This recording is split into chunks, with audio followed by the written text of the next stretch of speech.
Class 9th का chemistry का first chapter matter in our surrounding का यह वीडियो पार्ट 10 है। ठीक है, इसके पिछले पार्ट को आप ज़रूर देखें ताकि यह वीडियो आपको अच्छे से समझ में आ जाए। ठीक है, तो आज का टॉपिक है, आज का हम लोग का जो पढ़ना है वह टॉपिक है ये can matter change its state.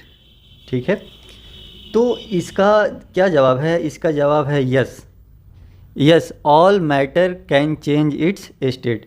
That means solid can be converted into liquid और gas can be converted into solid liquid vice versa. यानी कि आप किसी भी स्टेट को किसी भी स्टेट में कन्वर्ट कर सकते हैं।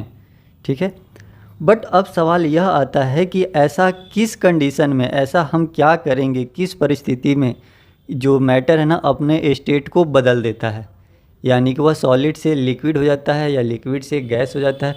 तो ऐसा कौन सा परिस्थिति होता है, ऐसा क्या होता है, उसके अंदर कौन सा चेंजेज होता है जिसके कारण से वह अपने स्टेट को बदल देता है। या ऐसे भी हम बोल सकते हैं कि अगर हमको किसी मैटर का स्टेट को बदलना है तो हम लोग को क्या करना चाहिए, ऐसा हम क्या करेंगे ताकि किसी मैटर का स्टेट जो है ना बदल जाए। ठीक है, तो इसको समझने से पहले, ठीक है, इसको समझने से पहले आपको ना कुछ इसके बारे में पढ़ना होगा, जैसे टेम्परेचर के बारे में पढ़ना होगा। ठीक है, तो एक काम करते हैं, आज का जो वीडियो है टेम्परेचर से ही रिलेटेड बता देते हैं। नेक्स्ट वीडियो में हम लोग जो है इस टॉपिक को पढ़ेंगे, can matter change its state. ठीक है, तो चलिए आज का जो ये क्लास है, आज का यह वीडियो है टेम्परेचर से ही रिलेटेड आपको बता देते हैं।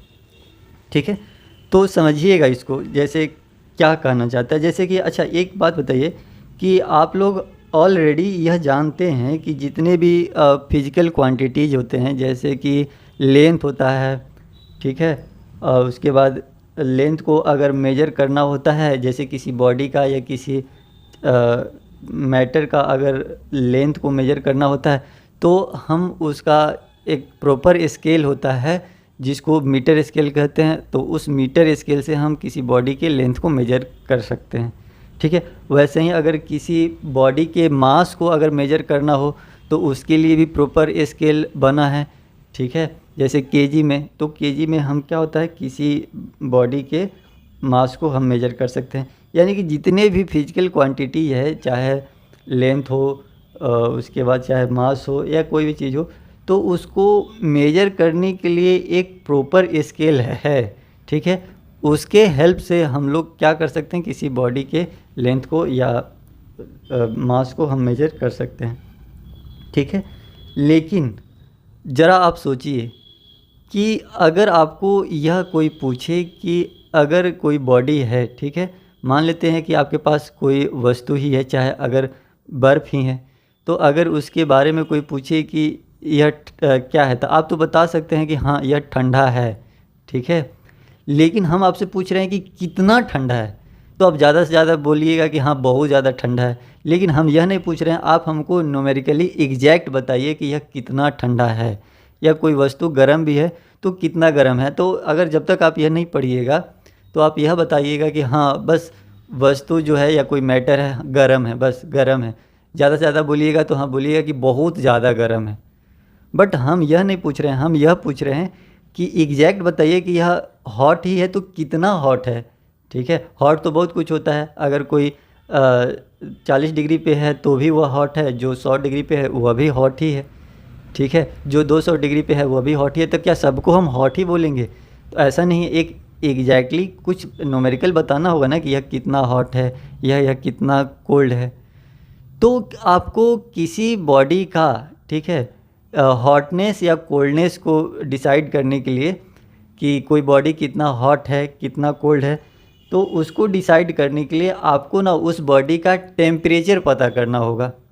ठीक है, अगर आप उस बॉडी का टेम्परेचर पता कर लेंगे तो आप यह बता देंगे कि हाँ यह बॉडी कितना ज़्यादा हॉट है या कितना ज़्यादा कोल्ड है। तो temperature is nothing but it deal with hotness और कोल्डनेस ऑफ ए बॉडी। किसी बॉडी का हॉटनेस और कोल्डनेस को बताता है कि कोई बॉडी कितना हॉट है या कितना कोल्ड है। तो यह किससे कैसे पता चलता है? तो टेम्परेचर से पता चलता है। ठीक है, तो यहाँ तक तो समझ में आ गया कि टेम्परेचर क्या है। तो टेम्परेचर यह किसी बॉडी के हॉटनेस और कोल्डनेस को पता करना हो तो हमको क्या करना होगा? उसके उस बॉडी के टेम्परेचर को हमको पता करना होगा। ठीक है, नेक्स्ट अब आपको बताते हैं कि जैसे कि अगर यहाँ पे एक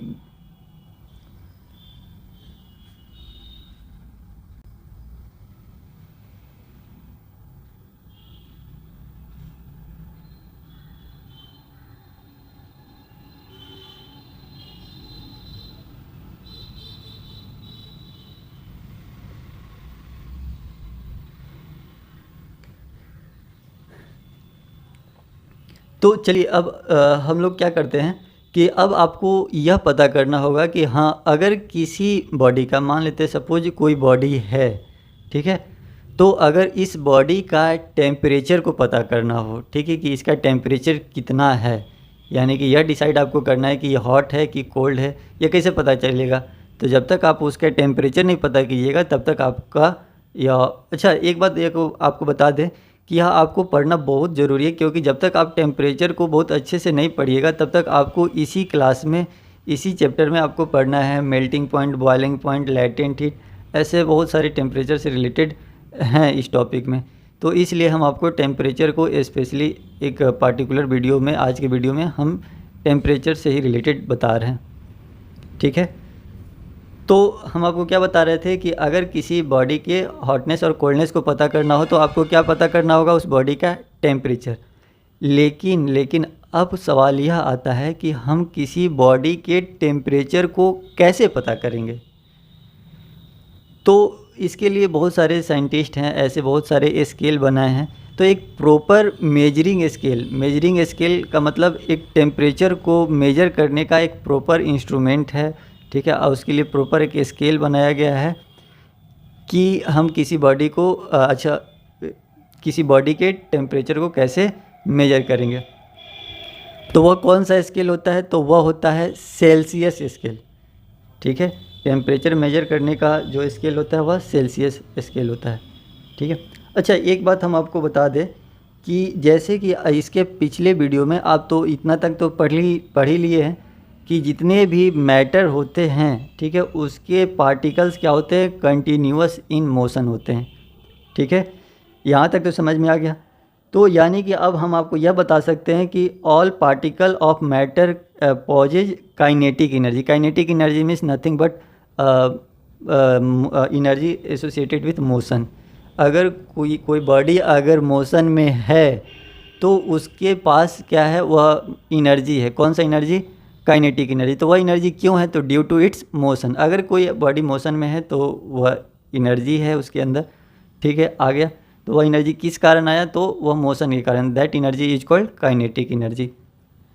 ठीक है, तो यहाँ तक तो आपको समझ में आ गया होगा कि all particle of matter possess kinetic energy. जितने भी मैटर का पार्टिकल होता है उसके अंदर काइनेटिक एनर्जी होता है, यानी कि ऑल पार्टिकल्स क्या होते हैं? इन कंटिन्यूअस मोशन में होते हैं।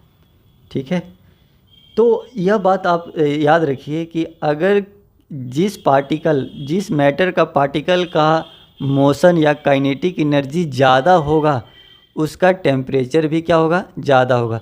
यानी कि टेम्परेचर कुछ नहीं है। अच्छा, एक बात और हम आपको बताते हैं कि जैसे सपोज मान लेते हैं कि कोई मैटर है तो उसमें बहुत सारे पार्टिकल हैं, तो क्या आप समझ सकते हैं कि क्या सभी पार्टिकल के पास जो काइनेटिक एनर्जी है सभी का सेम है क्या? तो बिल्कुल नहीं। उसमें किसी पार्टिकल का काइनेटिक एनर्जी ज़्यादा होगा, किसी का कम होगा। ठीक है, तो यानी कि सबका एक समान नहीं होगा। यानी मैटर तो एक ही है, ठीक है, मैटर एक ही है, यानी कि सब्सटेंस एक ही है, बट उसके अंदर जितने भी पार्टिकल्स हैं वह सभी पार्टिकल्स का मोशन एक समान रूप से नहीं है। किसी का ज़्यादा है, किसी का कम है। ठीक है, तो अगर हमको उस मैटर का टेम्परेचर पता करना होगा तो हम अभी आपको बता दिए हैं कि टेम्परेचर कुछ नहीं होता, बस उस पार्टिकल के पास कितने काइनेटिक एनर्जी है यही क्या होता है? टेम्परेचर को डिसाइड करता है। ठीक है, यानी कि अगर जितना ज़्यादा काइनेटिक एनर्जी होगा, जितना ज़्यादा अगर मूवमेंट होगा, उतना ही उस बॉडी का टेम्परेचर बहुत ज़्यादा होगा। ठीक है। अगर उस बॉडी का जो पार्टिकल्स है उस पार्टिकल्स में काइनेटिक एनर्जी बहुत कम होगा या उसका मूवमेंट बहुत कम होगा, तो इसका मतलब है कि उसका टेम्परेचर बहुत कम है। ठीक है, तो यह बहुत आसान टॉपिक है।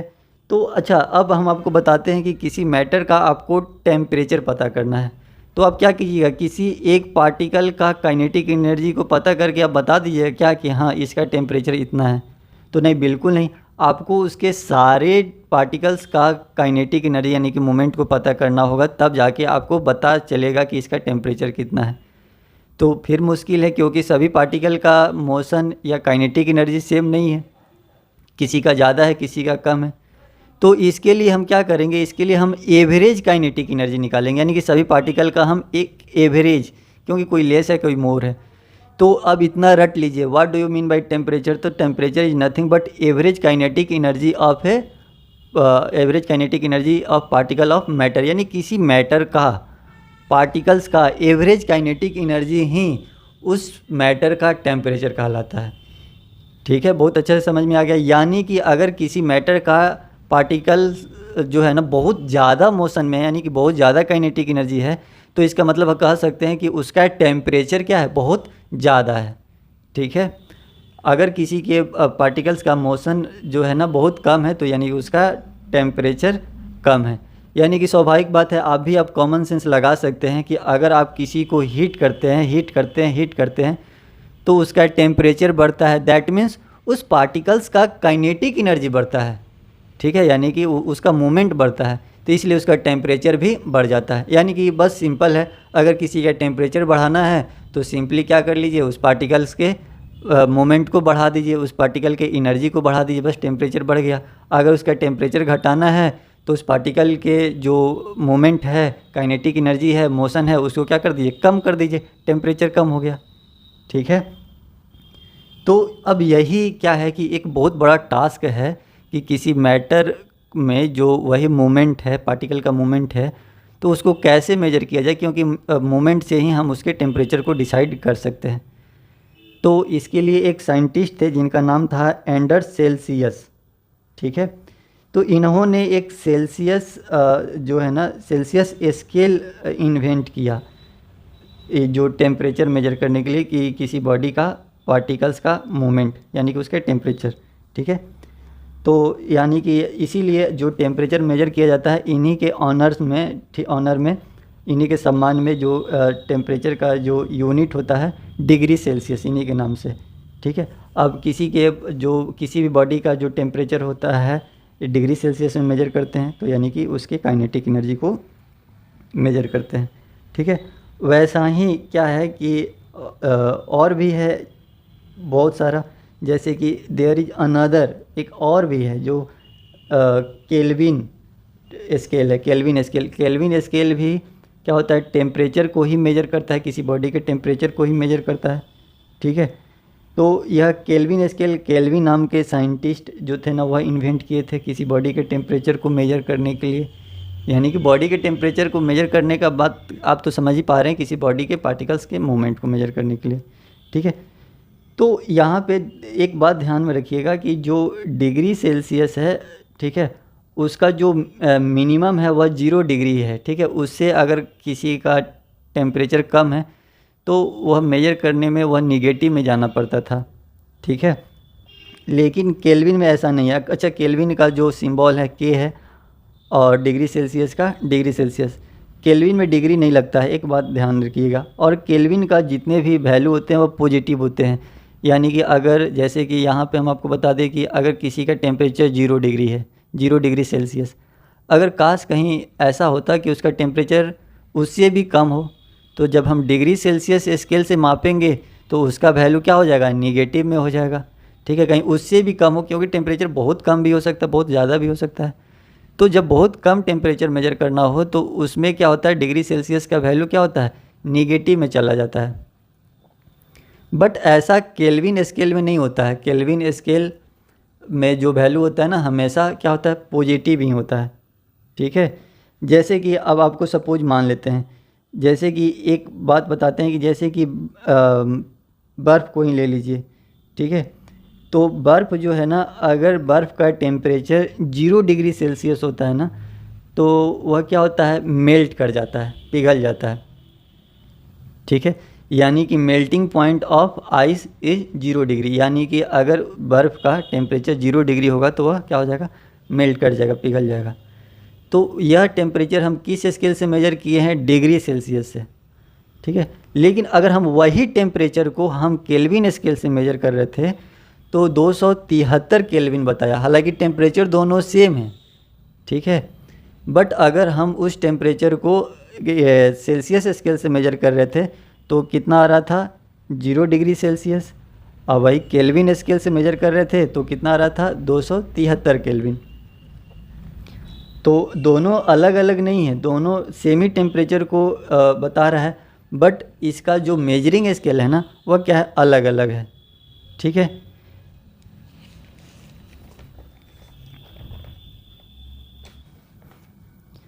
तो लेकिन अब सवाल यह आता है कि जैसे कि अगर आपको कोई दे दे केल्विन में दे दे, कि जैसे कि आपको दे दे यहाँ पे कुछ 20 केल्विन। ठीक है, अब बोले कि अगर यही टेम्परेचर को हम डिग्री सेल्सियस स्केल से मेजर करेंगे तो उसका वैल्यू कितना होगा। टेम्परेचर तो दोनों सेम है, बट अब आपको वही टेम्परेचर को डिग्री सेल्सियस स्केल में बताना है, तो फिर यहाँ थोड़ा सा कन्फ्यूजन हो जाएगा। तो आपको एक बात को याद रख लीजिए कि बहुत सिंपल है कि जो temperature on Kelvin scale is equal to temperature on Celsius scale plus 273, यही होता है दोनों के बीच का रिलेशन। ठीक है, तो यहाँ तक समझ में आ गया। अच्छा, एक बात और बताते हैं कि जैसे कि अगर थर्मामीटर से अगर किसी बॉडी का टेम्परेचर मेजर करते हैं तो थर्मामीटर कैसे वर्क करता है, खैर यह छोड़ते हैं, इसको किसी नेक्स्ट अगले वीडियो में बताएंगे। बट हाँ, एक बात ध्यान दीजिएगा कि आप ज़रा सोचिएगा कि अगर किसी का टेम्परेचर हम बढ़ा रहे हैं, किसी का टेम्परेचर बढ़ा रहे हैं, तो उसके पार्टिकल्स जो होते हैं ना वह मूवमेंट करते हैं, थोड़ा फास्ट करते हैं, यानी कि वो जो मैटर है ना उसमें एक्सपेंशन होता है, थोड़ा फैलाव आएगा, क्योंकि वह पार्टिकल तो पहले एकदम क्लोज पैक था, लेकिन जब हम टेम्परेचर बढ़ा रहे हैं, हीट दे रहे हैं, तो वह उसके पार्टिकल्स में थोड़ा मूवमेंट आ रहा है, वो फैल रहा है, दूर जा रहा है। तो क्या होगा कि इसका मतलब ये हम कह सकते हैं कि वॉल्यूम में एक्सपेंशन होता है, यानी कि अगर किसी मैटर में अगर हम टेम्परेचर देते हैं, ठीक है, तो उसके वॉल्यूम में क्या होता है, एक्सपेंशन होता है, यानी कि वह मैटर थोड़ा फैलता है। अच्छा, इसी कंसेप्ट पे ना थर्मामीटर काम करता है। थर्मामीटर मतलब वही थर्मा, एक देखिए एक वर्ड है, रटी लीजिए, ग्रीक का वर्ड है थर्मा। थर्मा मतलब होता है हीट, कहीं भी आपको थर्मा मिलेगा तो समझ जाइएगा हीट और टेम्परेचर वही है। अब मीटर मतलब मेजर करने वाला, थर्मामीटर मतलब जो टेम्परेचर मेजर करता है उसको हम क्या कहते हैं, उस इंस्ट्रूमेंट को हम कहते हैं थर्मामीटर। तो थर्मामीटर इसी प्रिंसिपल पे काम करता है, एक्सपेंशन, ठीक है, ऑफ मैटर, यानी कि अगर किसी में टेम्परेचर बढ़ेगा तो उसके वॉल्यूम क्या होंगे, एक्सपेंड करेंगे, फैलेंगे, बढ़ेंगे। ठीक है, तो ऐसे ही बहुत सारे क्या हैं, आपको बता दें कि स्केल हैं टेम्परेचर मेजर करने का, एक फ़ारेनहाइट भी है। ठीक है, तो यहाँ पे अलग अलग देश में अलग अलग जगह में क्या होते हैं, अलग अलग स्केल का यूज किया जाता था यह टेम्परेचर मेजर करने के लिए, अभी भी किया जाता है, कहीं डिग्री सेल्सियस में, तो कहीं केल्विन में, तो कहीं फ़ारेनहाइट में। बट प्रॉपर क्या है कि इसको आप रट ही लीजिए कि एसआई यूनिट क्या होता है, टेम्परेचर का एसआई यूनिट केल्विन ही होता है। भले मेजर करने के लिए हम फ़ारेनहाइट में मेजर कर सकते हैं, केल्विन में मेजर कर सकते हैं, बट एसआई यूनिट यानी कि जो पूरे इंटरनेशनल सिस्टम है, पूरे दुनिया में जो चलता है वह केल्विन स्केल ही चलता है, केल्विन स्केल ही मान्य है। तो केल्विन जो होता है ना वह क्या होता है, एसआई यूनिट होता है टेम्परेचर का। ठीक है, चलिए अब इससे रिलेटेड हम आपको एक बात बताते हैं कि जो बहुत बहुत बहुत इम्पॉर्टेंट है, यह आपको या ना कम्पिटिटिव एग्ज़ाम में भी कन्वर्सन देखने को मिल सकता है। जैसे कि आपको फ़ारेनहाइट में दे देगा, बोलेगा कि इसी टेम्परेचर को आप डिग्री सेल्सियस में बताइए, इसी टेम्परेचर को आप केल्विन में बताइए। तो यह अलग अलग कम्पिटिटिव एग्ज़ाम में भी यह आते हैं। ठीक है, तो आपको एक यहाँ पे बताते हैं, इसको आप ट्रिक से याद ही कर लीजिएगा। जैसे कि तीनों के बीच का रिलेशन, जैसे आप सपोज कर लीजिए कि मान लेते हैं एक नॉर्मल ह्यूमन बॉडी का टेम्परेचर अगर मेजर किया जाए डिग्री सेल्सियस स्केल से तो कितना होता है 37 डिग्री सेल्सियस, ठीक है, हम लोग का नॉर्मल ह्यूमन बॉडी टेम्परेचर। वही अगर फ़ारेनहाइट स्केल से अगर मेजर किया जाए तो 98.6 फ़ारेनहाइट होता है। अब वही आपसे कोई पूछ दे कि आप अपना नॉर्मल ह्यूमन बॉडी का टेम्परेचर ऑन केल्विन स्केल बताइए, केल्विन से अगर मेजर करेंगे तो कितना होगा। तो यही एक रिलेशन होता है, तो आपको यह याद करना ही पड़ेगा, आप किसी भी हर हाल में इसको रट ही लीजिए, ठीक है, तीनों के बीच के रिलेशन। हालांकि यहाँ पे आपको इस क्लास में 2 ही पढ़ना है, डिग्री सेल्सियस और केल्विन, बट हम आपको एक और एक्स्ट्रा फ़ारेनहाइट भी जोड़ के क्या कर देते हैं, आपको बता देते हैं ताकि आगे भी आपको काम आ जाए, ठीक है। तो क्या है यहाँ पे जैसे कि C/5 is equal to F-32/9 is equal to K-273/5। यही क्या होता है, तीनों के बीच का रिलेशन होता है, यानी केल्विन फ़ारेनहाइट सेल्सियस फ़ारेनहाइट और केल्विन के बीच में, ठीक है। चलिए अब अगर आपको जैसे हमको थोड़ा सा मुश्किल होता है, अगर इन केस अगर आपको इस रिलेशन को रटने में अगर थोड़ा सा मुश्किल होता है तो एक छोटा सा ट्रिक है, इसको फॉलो कीजिएगा, कहीं में भी आपको याद करने में आसान हो जाए। जैसे देखिए यहाँ पे क्या है, आपको जैसे अल्फ़ाबेटिकल ऑर्डर में आप अरेंज कर दीजिए। अल्फ़ाबेटिकल ऑर्डर में सबसे पहले क्या आता है, C आता है, उसके बाद क्या आता है, F आता है, उसके बाद क्या आता है, K आता है। यहाँ तक तो कोई दिक्कत नहीं है। चलिए अब नीचे क्या होता है, 5 + 5 10, और 10 से पहले क्या होगा 9, यानी कि दोनों तरफ 5 और बीच में 9। यहाँ तक तो समझ में आ गया। अब बस एक लास्ट याद कर लीजिए कि यहाँ पे 32 माइनस करेंगे, यहाँ पे 273 माइनस करेंगे, बस यही, यानी बीच में 32 माइनस करेंगे और लास्ट में 273 माइनस करेंगे। तो बट ये अब जिस तरह से आपको याद करना हो, आपको ये तीनों रिलेशन याद करना पड़ेगा, क्योंकि यह बहुत ही इम्पॉर्टेंट रिलेशन है आपके क्लास के लिए तो है ही, साथ में आगे की क्लास के लिए भी और कम्पिटिटिव एग्ज़ाम के लिए भी है, ठीक है। तो चलिए अब इससे रिलेटेड एक आपको क्वेश्चन भी दिया हुआ है, ठीक है, जैसे NCERT का क्वेश्चन है, वह क्वेश्चन भी आपको बता देते हैं। जैसे यहीं पे दिया हुआ है, क्या है, convert the following temperature to Celsius scale, यानी कि यहाँ पे केल्विन में दिया हुआ है और आपको क्या पूछ रहा है कि इसको सेल्सियस में कन्वर्ट करना है, ठीक है। और फिर यहाँ के अलावा भी और आपको क्वेश्चन देखने को मिल जाएंगे कन्वर्जन का। यहाँ पे देखिए इस एक्सरसाइज में दिया है क्या है कि convert the following temperature on Celsius scale, ठीक है, और यहाँ पे भी दिया गया है convert the following temperature to the Kelvin scale, ठीक है। तो यह आप आसानी से कन्वर्ट कर सकते हैं।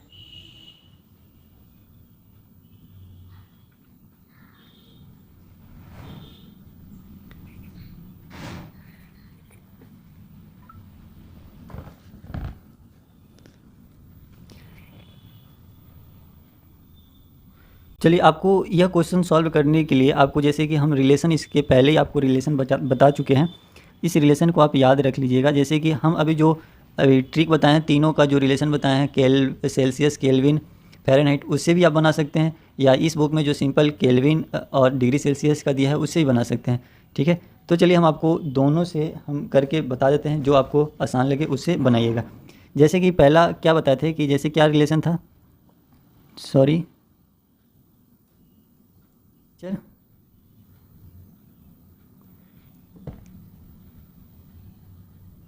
On Kelvin scale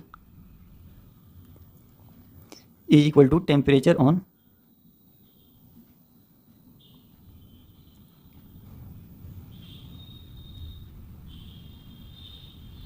Celsius scale.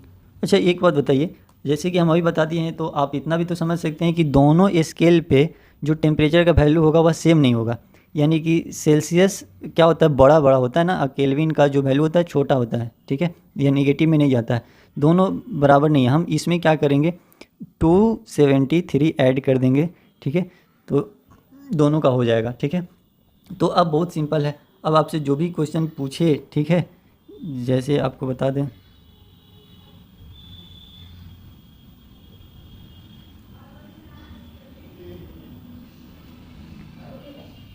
क्या आपसे क्वेश्चन पूछा है कि यहाँ पे केल्विन दिया हुआ है, ठीक है, और इस केल्विन को आपको किस में कन्वर्ट करना है, डिग्री सेल्सियस में। तो जो वैल्यू दिया हुआ है यहाँ पे आप उसको वहीं पे रखिए। जैसे केल्विन दिया है तो केल्विन के पास रख देंगे, और जो सेल्सियस में लाना है तो सेल्सियस को छोड़ देंगे। तो यहाँ पे हम क्या, केल्विन में दिया हुआ तो 293 लिख देंगे, और यह डिग्री सेल्सियस में निकालना है तो डिग्री सेल्सियस को ऐसे ही क्या कर देंगे, छोड़ देंगे, और यहाँ पे क्या हो जाएगा 273। यह इधर जाके क्या हो जाएगा, सब्ट्रैक्ट हो जाएगा। तो यह इधर भेज देंगे 293 माइनस 273, तो यह क्या हो जाएगा, डिग्री सेल्सियस में इसको घटाएंगे तो कितना हो जाएगा 0, ठीक है, और यह कितना हो जाएगा 2, यानी कि इतना डिग्री, ठीक है। यानी कि सिंपल है, क्या है कि 293 Kelvin is equal to 20 degree Celsius. तो यह एकदम से सिंपल है कि इसको केल्विन में बदलना था। अगर वही आपको यहाँ पे बोलता कि डिग्री सेल्सियस दिया है और इसको आप केल्विन में कन्वर्ट कीजिए, तो यह भी आसान है। यहाँ पे क्या दिया हुआ है, 373 डिग्री सेल्सियस दिया हुआ है, तो यहाँ पे हम क्या कर देंगे, डिग्री सेल्सियस के पास इसका रख देंगे 373 डिग्री सेल्सियस, और यहाँ पे क्या हो जाएगा 273, और यहाँ पे केल्विन में निकालना है तो केल्विन रहने देंगे। अच्छा, यहाँ पे हम डिग्री नहीं देते हैं, एक बात को याद रखिएगा इस सिंबल में। बस अब इसको सिंपल ऐड कर देंगे 336, ठीक है, इतना क्या हो जाएगा, केल्विन हो जाएगा। यानी कि यहाँ पे क्या लिख देंगे, टेम्परेचर, ठीक है, ऑन केल्विन स्केल, ठीक है। तो इस तरह से आप इसको बना सकते हैं, ठीक है। या सिंपल, अब आप जैसे कि वह जो तीनों रिलेशन बताए हैं उससे भी आप बना सकते थे। जैसे क्या था, सी था, उसके बाद इज इक्वल टू क्या था, एफ था, इज इक्वल टू उसके बाद क्या था, के था, ठीक है। इसके नीचे भी क्या था, 5 था, इसके नीचे भी क्या था, 5 था, और यहाँ पे क्या था, 9 था। और इसमें कितना माइनस करना था, 32 माइनस करना था, इसमें 273 माइनस करना था, हो गया। तो आपको अब किस में कन्वर्ट करना है, सेल्सियस से किस में कन्वर्ट करना है, केल्विन में कन्वर्ट करना है। तो सिंपल है, यहाँ पे इसी दोनों को लेंगे, C/5 इज इक्वल टू क्या हो जाएगा, K माइनस 273/5, ठीक है। तो अब आपको यही क्वेश्चन लेते हैं, यहाँ वाला क्वेश्चन लेते हैं, क्या है, 25 डिग्री सेल्सियस को केल्विन में कन्वर्ट करना है। तो यानी कि जो डिग्री सेल्सियस दिया ना तो वहीं पे रखेंगे, यहाँ पे डिग्री सेल्सियस का वैल्यू दिया हुआ है तो यहाँ पे 225 रखेंगे बाई 5 इजकल टू केल्विन तो निकालना ही है, तो K माइनस 273/5।